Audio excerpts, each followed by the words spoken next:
If you're like me and you love a moist, rich chocolate cake, this is the recipe for you. I will have a photograph of the recipe at the end of the video, and I also have a taste test at the end of the video, which is my favorite part. So enjoy.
You know, the frosting is so fluffy and rich at the same time. It's so light and rich at the same time.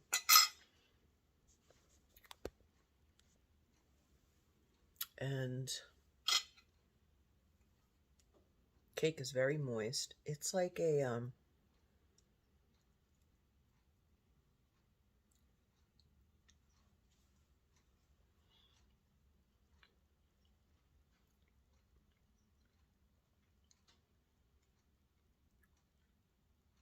it's really good.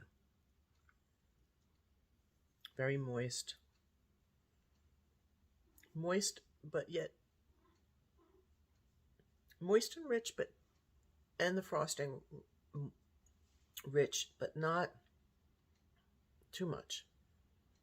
It's a really good chocolate cake. I highly recommend you try it. Let me know if you do. And look at this. You know my saying, the messier the cake, the better it tastes.